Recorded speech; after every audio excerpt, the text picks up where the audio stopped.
Welcome to the deep dive. Today, we're going to be looking at an Australian program that's trying to tackle a real problem: kids not learning to swim.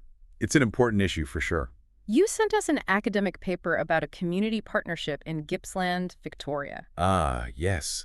That's a great example of a community coming together. And it's really interesting to see how they're not just teaching kids to swim, but also training the next generation of swimming It's instructors. a brilliant model. Really is. A win-win for everyone involved. So, Australia, big water culture, right?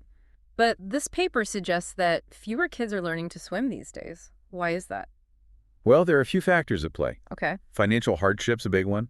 Swimming lessons, they can be expensive, especially for families with lots of kids. Well, yeah, makes sense. The paper actually mentions that some schools are even thinking about cutting swimming programs because of budget issues. That's worrying, especially in a country like Australia where water safety is so important. Exactly. And that's where this program in Gippsland is so impressive.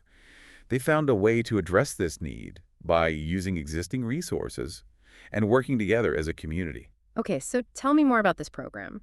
The paper says a physical education lecturer at Monash University, Gippsland, was the one who started it all. That's right.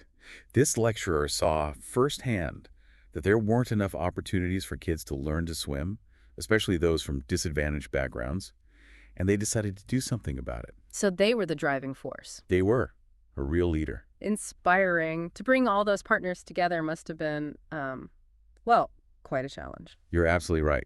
Bringing together organizations like ASCTA, the Australian Swimming Coaches and Teachers Association, along with Life Saving Victoria, the local leisure center, primary schools, and the university, well, it was no easy task. Wow, that's a lot of people to coordinate. What were some of the challenges they faced in getting everyone on the same page? Well, in the beginning, the staff at the leisure center were the ones communicating with the schools, but that turned out to be pretty difficult to manage from the university's point of view. Ah, I see. So it was a bit of a bottleneck. Exactly. So the lecturer took charge of the communication. That really helped to streamline things. Smart move. So all this collaboration must have meant they didn't need much extra funding, right? You'd be surprised to hear this, but they didn't actually need any extra funding. Really? The Leisure Center already had the pool, equipment, and instructors, and Monash University covered the cost of hiring the pool. That's amazing. They really made the most of what they already had. They did. It shows what you can achieve with a shared vision and some creative problem solving. Resourceful. I like it. But, even with all those resources, they must have had some limitations with funding. Oh, they did. They applied for lots of grants, but didn't manage to secure any external funding. So they had to be very strategic about which schools could take part. Right. That makes sense. So how did that limited funding affect who could participate? Well, it meant they could only really work with schools that were within walking distance of the leisure center, like Churchill Primary and Lumen Christian Catholic Primary. Ah, so location was a factor. It was. But they also managed to include Yunar South Primary School, which was further away, by working with the school to organize free transport. Okay, so they got creative, and it sounds like they were really committed to making the program accessible for everyone. They were. And the leader was also really focused on early intervention. Right. They specifically chose to work with younger children, especially those from disadvantaged backgrounds, because they were less likely to have had formal swimming lessons. And that early intervention is so important. It can really make a difference. It can. There's actually research suggesting that those early learning experiences are key to encouraging kids to stay physically active later on. Makes a lot of sense. So it seems like they really put a lot of thought into maximizing the impact of the program. Okay, let's talk about the Monash University students. The paper calls them pre-service teachers, right? What was their role in all of this? They were crucial. Okay. The pre-service teachers were the ones who planned and delivered the swimming and water safety lessons. I see. They worked with small groups of kids from the participating primary schools. The classes ran for 3 weeks, which gave them lots of hands-on experience. Wow, that's an incredible opportunity for them to get that kind of practical experience while they're still studying. It was. They went through training and were assessed throughout the unit to make sure they were confident and capable. So tell me, what did that training look like? The paper mentioned it was pretty rigorous. It was very thorough and very hands-on. The pre-service teachers had to plan swimming and water safety lessons that were suitable for different ages and abilities. Okay. Then they got feedback from their peers and the leader, which helped them improve their lesson plans and teaching techniques. That's a fantastic way to encourage collaboration and learning. And it sounds like they really focused on building those future teachers' confidence. They did. They even did peer teaching sessions where they practiced their techniques with each other before working with the children. It gave them a chance to get comfortable with the material and build their confidence. I love that. So it was about creating a safe and supportive learning environment, not just for the kids, but for the future teachers as well. Exactly. And it really paid off. The pre-service teachers consistently said they felt more confident and competent after the program. That's wonderful. And I bet the kids benefited from that too. What did the kids have to say about the program? They loved it. That's great. They loved learning to swim, playing the games, and the relationships they built with the pre-service teachers. It's amazing what a positive learning environment can do. Sounds like this program was about more than just teaching a skill. It was about community and creating positive experiences for everyone. You got it. And don't forget, the whole program relied on existing resources, including that public leisure center. Oh, right. So the lessons weren't tucked away in some private facility? Exactly. Everyone at the leisure center could see the lessons happening. It was a great way to raise awareness and get the community involved. Very clever. So did they use any other methods to evaluate the program? Aside from those observations, I mean. Oh yeah, they did. The leader kept a reflective journal where they noted down their observations and thoughts. And they also did lots of informal interviews with everyone involved, kids, parents, teachers, leisure center staff, you name it. They really wanted to understand the impact the program was having. It sounds like they went above and beyond to make sure the program was a success. They really did. It shows how committed they were to learning and improving. And as you've heard, the results were amazing. Okay, I'm definitely intrigued. Let's take a closer look at those outcomes. What were some of the key findings from the program's evaluation? Well, one of the most impressive things was the impact it had on the pre-service teachers. Their confidence went way up, and they developed a really strong understanding of how to teach swimming and water safety effectively. So it really highlighted the benefits of hands-on learning, getting out there and actually doing it. Absolutely. And it has implications for teacher training more broadly. How so? Well, this program could be a model for how to prepare future teachers in other areas too. By giving them real-world experience and the support they need to succeed, we can equip them with the skills and confidence to make a real difference in their classrooms. I see what you mean. That's powerful. And their experience also highlights the importance of early childhood swimming and water safety education. For sure. And the feedback from the children and their families reinforced that. Yeah, I bet. What did they have to say? The kids were thrilled. Not only were they learning a valuable life skill, they were having fun and building positive relationships with their teachers. And the parents and teachers were incredibly grateful for the opportunity. They noticed a real difference in the kids' confidence and water skills. Amazing.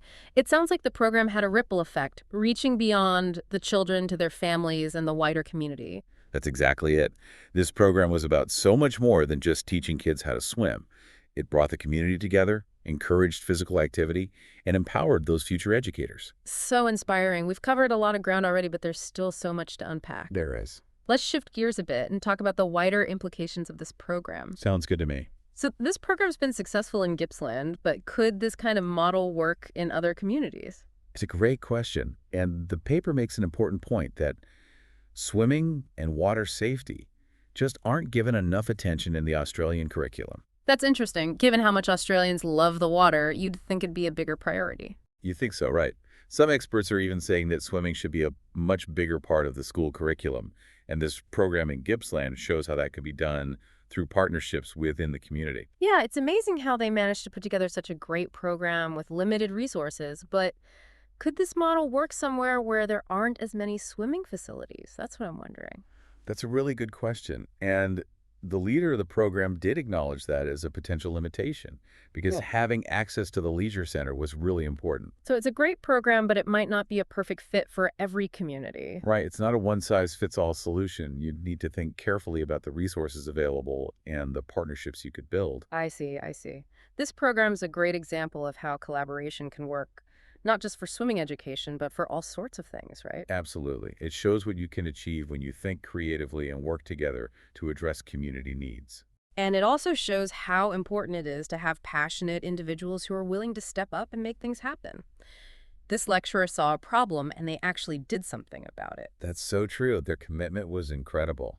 It's easy to focus on the challenges, but this program shows that positive change is possible. Yeah, it really is. And it's not just about ticking boxes and meeting curriculum requirements. It's about creating meaningful learning experiences and getting kids excited about swimming and water safety. That's what makes this program so special. It's about instilling a love of water and a sense of confidence in their own abilities. Exactly. And those positive experiences early on can have a ripple effect, Yeah. encouraging them to stay active and enjoy water activities throughout their lives. So it's about raising a generation of Australians who feel comfortable and confident in and around water. Absolutely. Oh, And it's not just about physical well-being either. Learning to swim can also boost kids' self-esteem and confidence, and it can create a sense of community and belonging as they learn and play together. so it's not just about being safe, it's about their social and emotional development too. Exactly. It's about giving future generations the skills and knowledge they need to navigate the world safely and confidently. This program is such a great example of how education can really make a difference in communities. But I'm curious about the long-term impact. Did the evaluation look at any of the lasting effects of the initiative? So the paper focuses mainly on the immediate results, but it does highlight that early intervention is important and suggests that these positive experiences can have benefits that last a long time. It would be really interesting to do a follow-up study a few years down the track to see how the kids are doing and if they're still involved in swimming and water activities. That would be fascinating. It'd give us some real insights into the long-term impact of programs like this. It would, and it would also be interesting to see how the pre-service teachers' experiences in this program influenced their teaching careers. Did it change how they approach teaching? Did it inspire them to look for similar opportunities to work with the community? Those are great questions. It shows how this program could have a ripple effect going beyond the people directly involved and influencing the wider educational landscape. It does. And it reinforces the idea that when we invest in early childhood education and teacher training, it can have huge benefits for society as a whole. We've talked about the impact on the kids, the pre-service teachers, and the community, but what about the role of the leader? The paper mentions how important they were in overcoming challenges and making sure the program was a success. What were some of the key leadership qualities that contributed to that? Well, their dedication, passion, and resourcefulness were clear throughout the whole program. They had a clear vision. They were good at bringing people together, and they were committed to overcoming any obstacles they faced. It's a classic example of one person making a real difference. It sounds like they were great at building relationships and getting people to work together. Definitely. They weren't just running a program, they were building a community, and their ability to bring together so many different people was impressive. I'm also impressed by how willing they were to share their experiences and advocate for the program.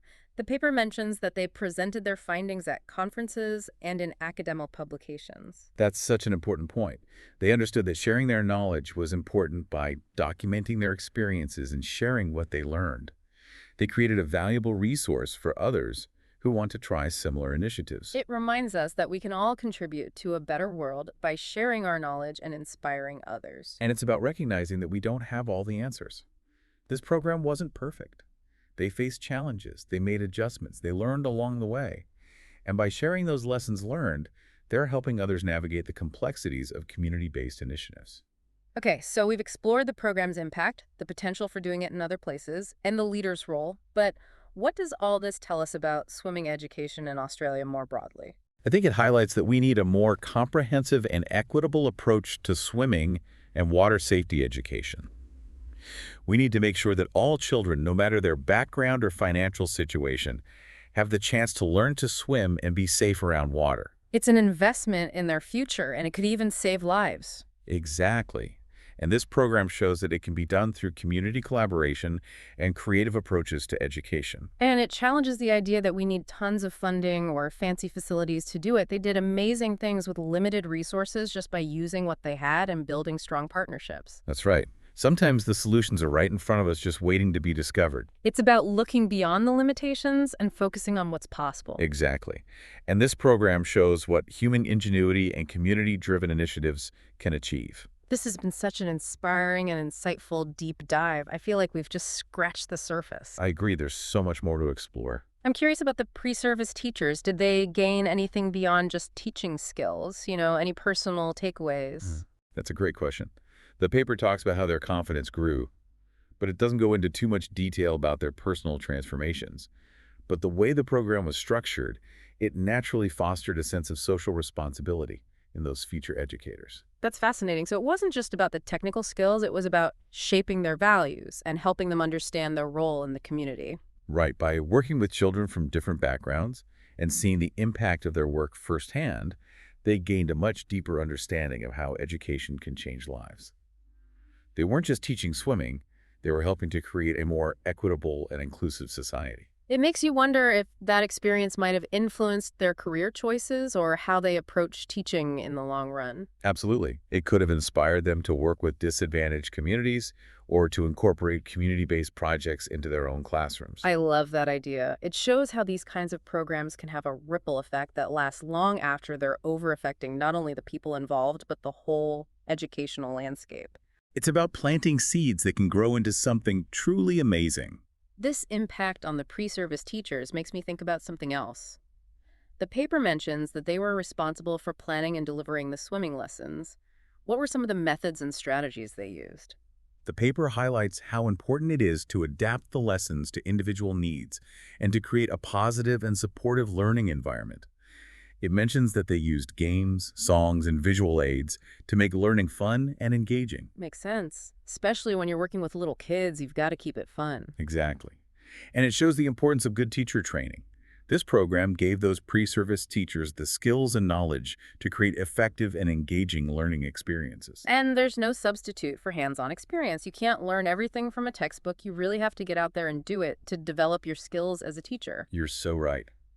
And this program gave them a safe space to try things out, make mistakes, and learn from those experiences. I'm curious, did the paper go into detail about any specific techniques that were particularly effective? It doesn't go into a ton of detail, but it does emphasize the importance of individual attention, positive reinforcement, and clear communication. It also mentions that they used peer teaching, which let the pre-service teachers learn from each other and improve their techniques. That's a great approach. It creates a collaborative environment where everyone can learn and grow together. Exactly. And it fits perfectly with the overall spirit of the program, which was all about partnership and shared responsibility. This approach to teaching has implications for teachers in all subjects, not just swimming. It's about creating a supportive and engaging environment that's tailored to each student's needs. Yeah, it's about recognizing that everyone learns differently and that the best teaching methods are the ones that help students discover their own strengths and reach their full potential. That's a great way to put it. This program sounds like it was a masterclass in effective teaching, not just for the kids, but for the pre-service teachers as well. I think so. And it's a good reminder that teaching is all about lifelong learning and growth. Okay, we've talked about the impact of the program, the possibility of replicating it, and what it teaches us about good teaching practices, but let's zoom out for a moment and think about the bigger picture. What are the broader implications of this program for Australian society? Well, this program really highlights how important swimming and water safety education are in Australia, especially given how much we love the water. It's so important that all children have the chance to learn to swim and stay safe around water. It's about investing in their future, and it could save lives. You're absolutely right. And the success of this program shows that we can address this need by working together as a community and coming up with new and creative ways to teach kids. It also challenges the idea that we need tons of money or fancy facilities to make a difference. They accomplished so much with limited resources by using what they already had and creating strong partnerships. It's a reminder that we don't always have to start from scratch. Sometimes the solutions are right there in front of us. It's about looking past the obstacles and focusing on the possibilities. Exactly. This program is a testament to human ingenuity and the power of community-driven initiatives. This has been such an inspiring and insightful deep dive. I feel like we've only just scratched the surface of what this program can teach us. I agree. It's a story that keeps unfolding the more we explore it. Okay, so we've covered a lot today. We've talked about the program's impact on the kids and the pre-service teachers and its broader implications for swimming education and for Australian society as a whole. But before we wrap things up, I'd love to hear your final thoughts. What are some of the key takeaways for our listeners today? Well, I think the most important thing is that this program shows what can be accomplished when people work together with dedication and a real desire to improve the lives of children. It's a reminder that we all have the power to make a difference, even when resources are limited. It's about taking action, looking around our communities, and asking ourselves what needs to be done and how we can contribute. Exactly. And it's about believing in the power of education to change lives. This program wasn't just about teaching kids to swim, it was about empowering them, giving them confidence, and building a sense of community. It's about creating a ripple effect that spreads beyond the classroom and touches the lives of families, teachers, and whole communities. That's a great way to put it. And that message is so relevant today. We face so many challenges. But this program gives us hope. It reminds us that we can make positive changes when we work together with a shared vision and a commitment to making a difference. What an inspiring story. It's left me feeling energized and hopeful, ready to go out there and see what I can do to make a difference in my own community. Me too. I hope our listeners feel the same way. All right, I think it's time for us to take a moment and reflect on everything we've learned today. But before we do, I have one last question for you. Okay, I'm ready. The program really relied on those partnerships, between the university and the schools and the leisure center. But what if those partnerships hadn't gone so well? Could the program still have been successful? Hmm, that's an interesting question. The paper focuses on the positive side of things, of course, Right. how well the collaboration worked. But it does say that managing those partnerships was a bit of a balancing act. So it wasn't all smooth sailing behind the scenes. Exactly. The paper mentions a few times when communication broke down or priorities clashed, and that caused delays or meant they had to make changes to the program. I guess it shows that even when people are working together really well, it takes effort and flexibility to keep things on track. Absolutely. It's about building trust, communicating openly, and making sure everyone understands the goals and values behind the partnership. It's not always easy, but as we've seen with this program, the results can be amazing. Yeah. This deep dive has really shown us how powerful collaboration can be, especially for tackling complex issues like swimming education. But I'm thinking about the long term. What happens when the initial energy wears off or if funding dries up? That's a really important point, and it's something the paper doesn't really address. I mean, the program was so successful because of the leaders' passion and dedication. But what happens if they leave? Can the program survive without them? It makes you wonder if they put anything in place to make it sustainable long term. Like training new leaders or finding ways to keep the funding going. It'd be fascinating to see what happens to the program in the future. It would. Yeah. And it just shows how important it is to think about sustainability right from the start. A lot of these community programs rely on the energy and commitment of a small group of people. But if you want to have a real impact, you need to have a plan for how the program can continue even when those people aren't there anymore. So there's a lesson there for anyone who wants to make a real difference in their community. Definitely. It's about laying a solid foundation, making sure the community feels ownership, and putting systems in place that will support the program for the long haul. It's not just about starting something, it's about creating a legacy. I like that, creating a legacy of positive change that benefits the community for years to come. This deep dive has been so much more than just looking at a swimming program. It's a story about leadership, collaboration, community engagement, and the power of education. It really is. And it reminds us that we all have a part to play in making the world a better place, whether it's supporting programs like this, volunteering our time, or just telling others about it. Every action we take, no matter how small, can make a difference. That's a great message to leave our listeners with. So what final thought would you like to share today? I'd encourage everyone to think about the needs of their own community. What issues are important to you? Where do you see opportunities to make things better? This program shows that even small initiatives can have a ripple effect and create waves of positive change that spread far and wide. That's a powerful message to end on. Thanks for joining us on the deep dive. We hope this conversation has sparked your curiosity, inspired you, and motivated you to make a difference in your own community. Until next time, keep exploring, keep learning, and keep diving deep.